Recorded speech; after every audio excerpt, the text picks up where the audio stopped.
Thank you very, very much. Firstly, just like to pay my respects while the ladies are awkwardly changing seats. We're going to pretend that we're not watching that. Pay my respects to the Gadigal people of the Eora Nation here in Sydney. My name is KJ. I am the co-lead for OWIMRA with Christina Coleman, who is very similar height to myself. She's sitting at the front there, throwing her arms around aggressively. Bit about me, I'm a Yupangathi woman, so my family are TOs up in Weipa.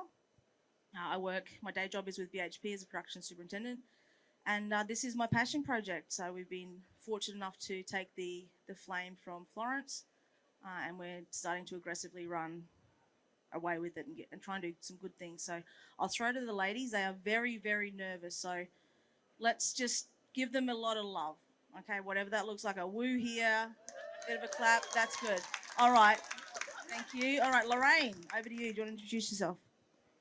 So my name is Lorraine Pryor, and I would also like to acknowledge the traditional owners of this land that we are gathering on today, which is the Gadigal mob from the Euro Nation.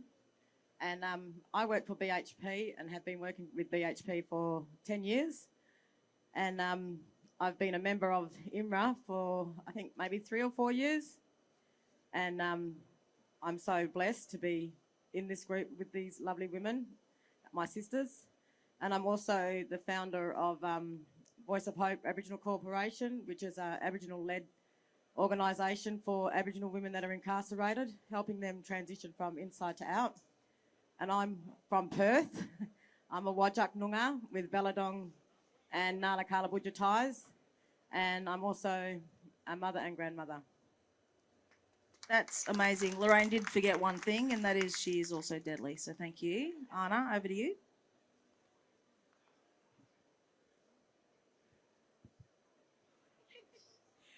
Good morning. My name's Anna Umber, and I'm a proud Birri Gabba woman from the Collinsville area near Mackay. And I'm a fleet controller dispatch operator. I work with TEAS. I've been for the last 6 years, and yeah, proud and deadly. Hi there, my name is Lisa Campbell. I also work for TEAS, not with Anna, but on the project next door at Lake Vermont. I'm an operator, part of the emergency mines rescue team as well. And I've been part of OWIMRA for a few years as well. I was here last year, and it was good. And I was also made to speak. uh, no, but I'm happy to be here, and hopefully we can take away some things. Thank you. Thank you, Lisa. Just a round of applause. Lisa is our most nervous. I just didn't want to tell Thanks. you. I had to. Thanks. Put the All spotlight. right. Just pretend that no one is there. These smiling faces are not there. All right. First question.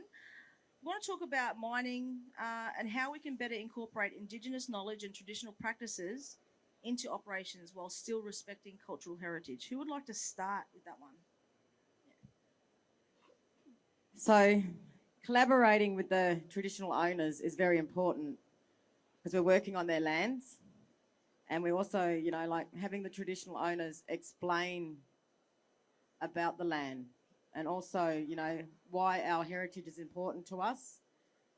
So learning things, we all learn cultural awareness, but a lot of us learn cultural awareness in the office. We need to learn cultural awareness on the land because we need to know what's on the land because there are very sacred places on that land that impact us Aboriginal people. And by telling these stories to you, you would understand a bit more about our traditional and sacred sites on the land. Yeah, look, I think it's a really great point. We often see mining companies engaging TOs for a variety of reasons, and certainly the experiences I've had within my working career in mining, cultural training has reduced down to an online module, almost feels tick and flick, and really my ask would be what are our allies taking from that training that they can actually use in their everyday practices. So great feedback. It was very good. Anyone have anything else to add? Just definitely more cultural training on site, more based on site. Yep, cultural competency training, cultural awareness training as well. Not everyone can get to land, so we have to start somewhere. So as much as people don't like the online stuff, it's a start. Get the knowledge out there as well. So that's also probably an important part. Yeah, great one. That's good. All right, second question. See, it's going well. Doing great. And tell everyone. Second question is, what are some successful examples of Indigenous-led initiatives in the mining sector that you've seen emerge in Australia? So let's start with that part of it. Well, the first one would have to be IRIMA. That was not That that was not predetermined. it is a deadly initiative for our women. You know, us Aboriginal women, we need that wraparound service, and we need to wrap ourselves around each other and take each other on a journey, because we do have a lot of trauma that we're suffering from colonisation. And so by having this this group that we've got, IMRA, is very, very deadly. You know, it'll keep us in these positions, in our mining positions, because we've got that support. We've got these women that we can talk to, that can relate to us, you know. And ever since I've been in this group, it's made me stronger within myself, and also connected me a lot to my culture, which is I've been disconnected from. So IMRA is very, very important to a lot of our Aboriginal women, and also our next generation of women that are coming through. That deserves a clap. Thank you. I think, you know, the key parts of that is connection. There's a very big difference between your one-up leader knowing your name, hello Karina, versus actually having a meaningful relationship and creating a safe space where, you know what, I've got some things happening outside of work, I'm not going to tell my boss, just going to call in sick, versus them checking in and going, KJ, you don't seem yourself. That skill of being able to create a culturally safe environment will allow your company to retain their Indigenous people. They will not go down the road for $5 more. They will feel like they're a valuable part of the team. And it's that belonging piece. So if we can get that right, you'll be laughing, because you will become the employer of choice. And I have to say, there's opportunities for every single company. Within our network, we have people with every company, and certainly some companies are doing better things. But it's that engagement piece, and it starts with just being, as a leader, being vulnerable. It's okay not to have the answers. Sorry, I just overtook that. Anna, do you have anything to add with that, or Lisa on that one? Oh no, I was just going to say, our WIMRA is our safe space. It's probably one of my favourite things. And as you know, the girls have said, it's one of the, I don't know, it's given me that well, sense of belonging, pride as well. Yes, I do work for a company who is very supportive as well, but to have a backup as well and something else outside of work, but also works with work. Yep. And that makes a difference. It does. Good answer. I think it'd be remiss of me not to ask you, TIS employees, about Sisters in Mining, because it is a very deadly program. So do you want to spend a couple of minutes? And if you haven't heard about Sisters in Mining, please listen up, get your notepads out, because it certainly is a great initiative. So over to you. Or you, whichever one. Sisters in Mining, a TIS program which started back in 2014, I think it was 13.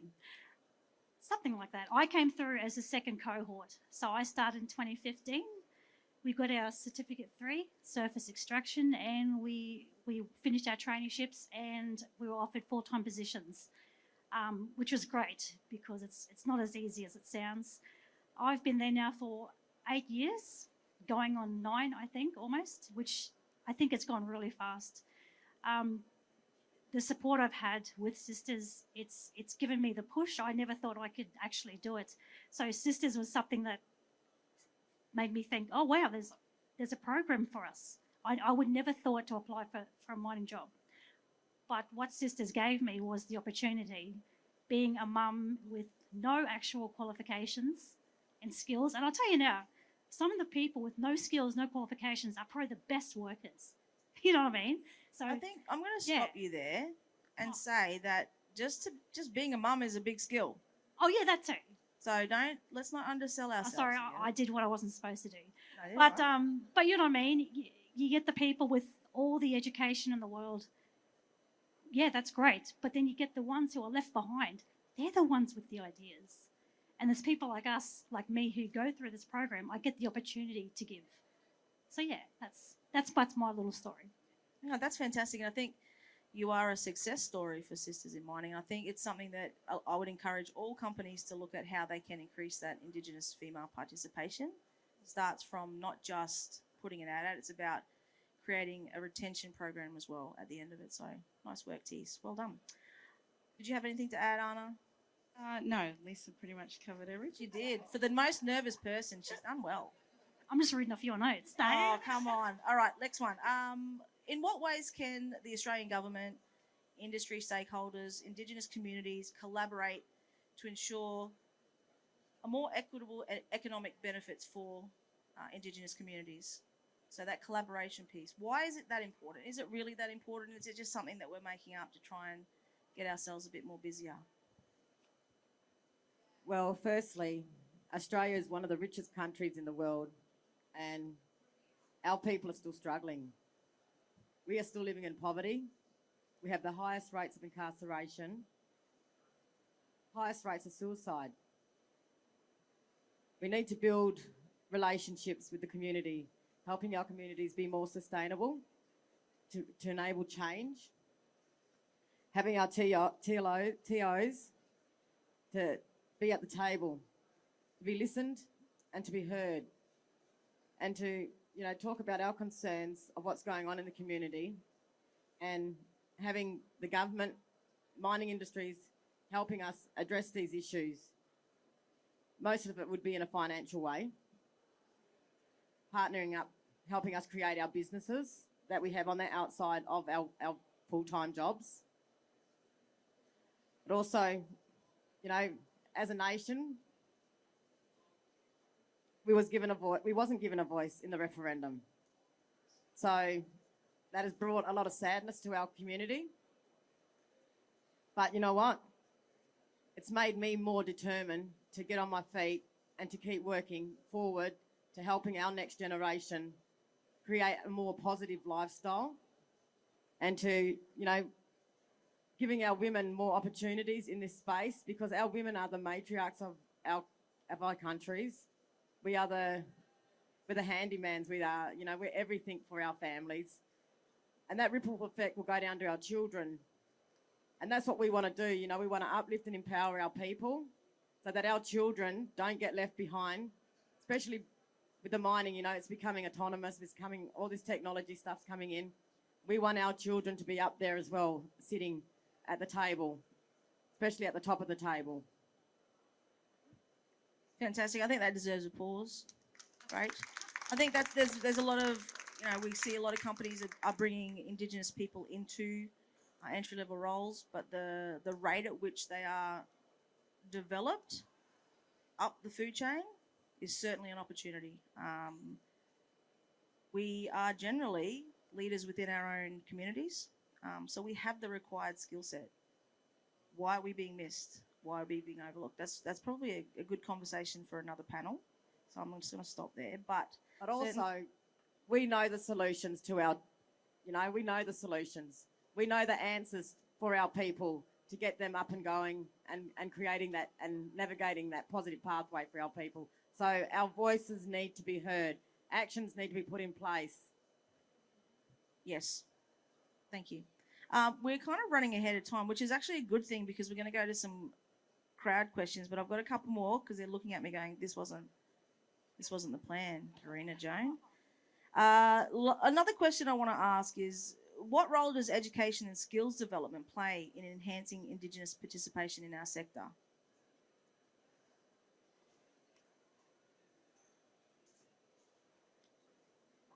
Well, education and employment is crucial for us. It's about breaking that cycle of poverty for our people. I came into BHP 10 years ago on a traineeship. Green as, no skills at all, very, very scared, very vulnerable, very nervous. Didn't know if I was going to make the first year, because I'm thinking, oh my God, this is a different sort of world for us women. Not just Aboriginal women, the non-Indigenous women as well. But I got through it.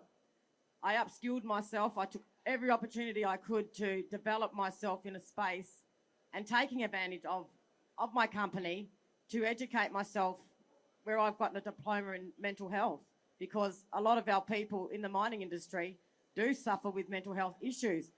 All races, it doesn't discriminate anybody. So, you know, I have the tools to give all my work colleagues, not just the mainstream tools, but also the cultural tools that I like to give the non-Indigenous people.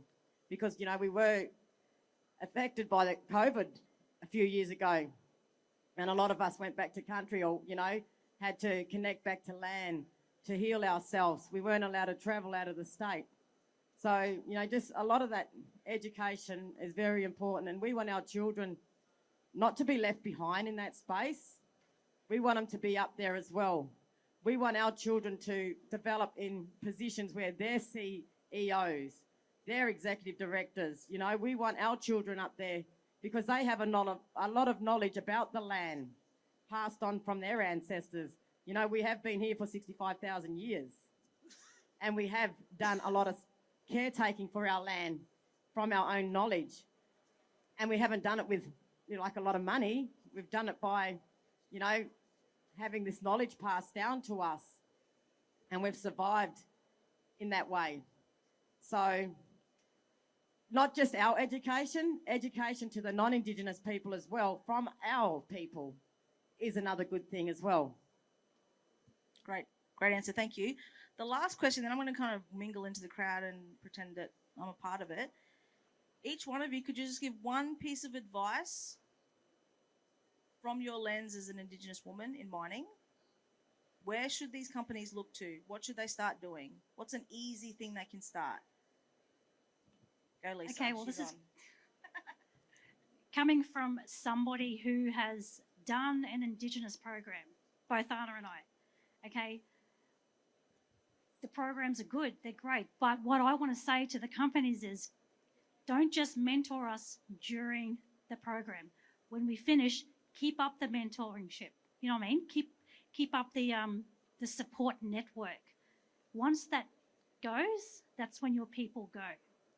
And we want to keep our participation up there. So I think, you know, if you're listening to this, you have to keep it up. Keep up the support, because that's what we need. I'm pretty thick-skinned, you know, so I can do a lot of things on my own, but I know for a fact that I've had to help mentor others because the support simply wasn't there. So I think number one thing is you need it. Yeah. Hello. Oh, yeah. I'm sorry, I went too far. I went to the wilderness.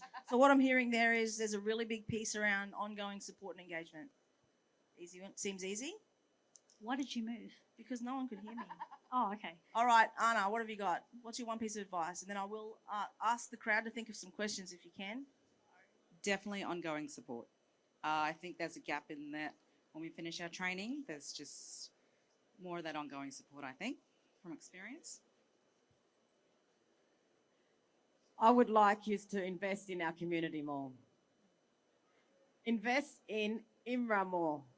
I want to see at least 20 women from IMRA here next year. I want to see a bit more blackness in this space from our women, from us First Nation women that own this land. You know, I wear many hats out in the community because I really want to make a change to my people. So also investing in our businesses, helping us grow our businesses out there that we do on the outside of our full-time positions. Speaking of investment, now just look after your employees. If you see potential in your Indigenous employee, invest time into them, because they're the ones that are going to grow, raise, and bring awesome ideas to the table. So if you see them in there, just spend time with them and build them up. Let them move around the workplace. You know what I mean?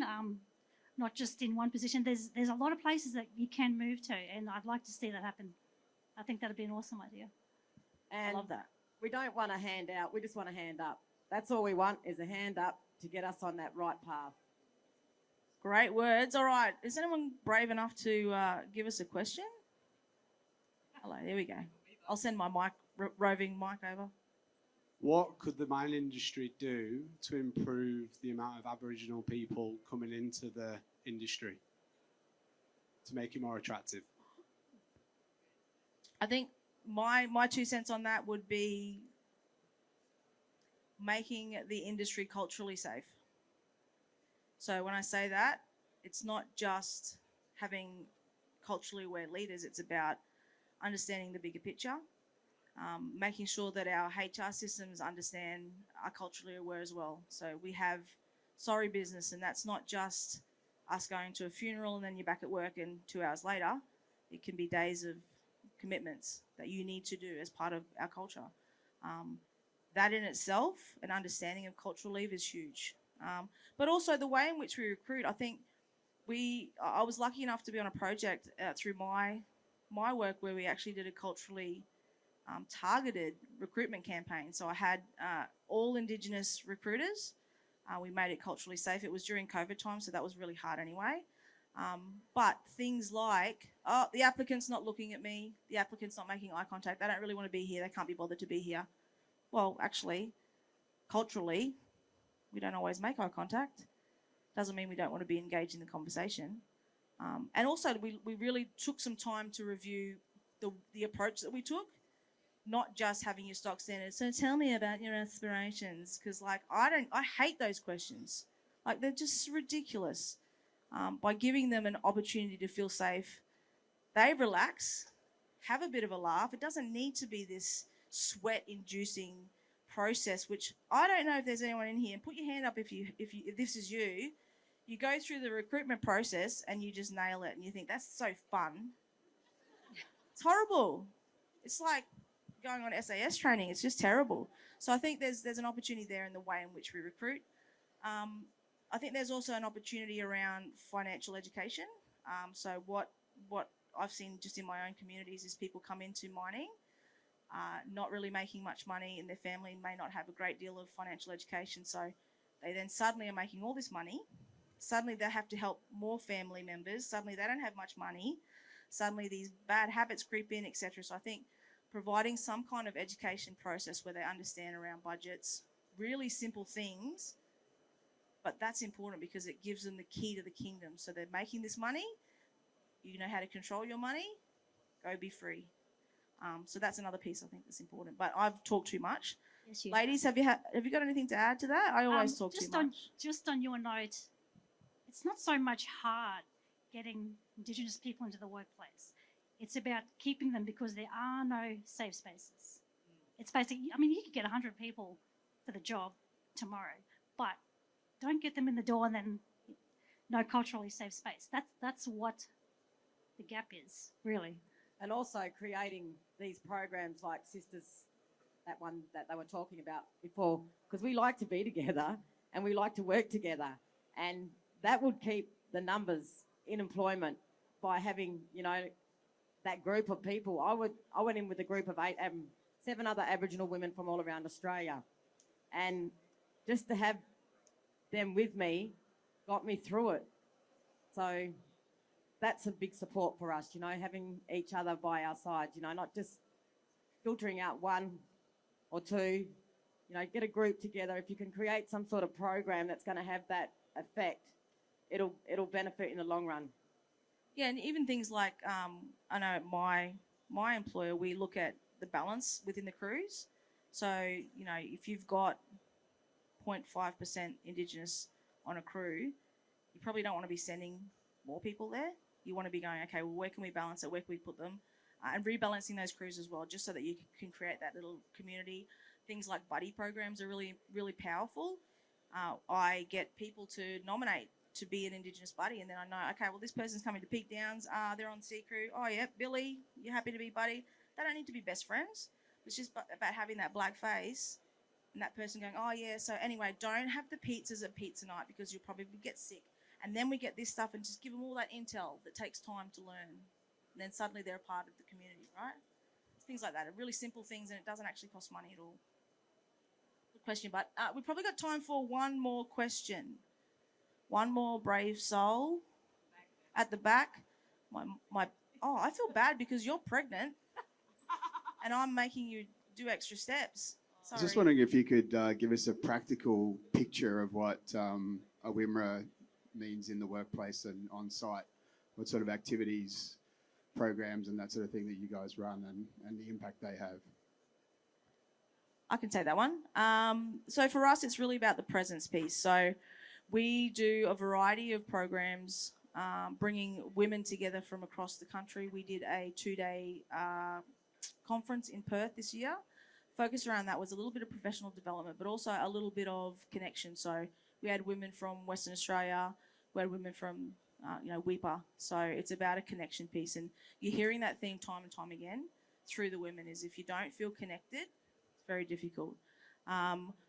We also are looking to stand up based on sponsors, if we can get sponsors for next year. Looking at some community programs. So how can we actually touch our communities and make a difference, not just talk the talk at conferences? Because this is not. For me, this is not my jam. I'd rather be able to run and fund like a breakfast program at a school in a community or something like that. So really big around the community stuff, which we'll be doing next year. The next phase will be a mentoring program. So what we're seeing, the bit I talked about earlier, where companies are bringing Indigenous people in, but not able to develop them for whatever reason. I can't make comment on it, but why can't we just develop our own leaders?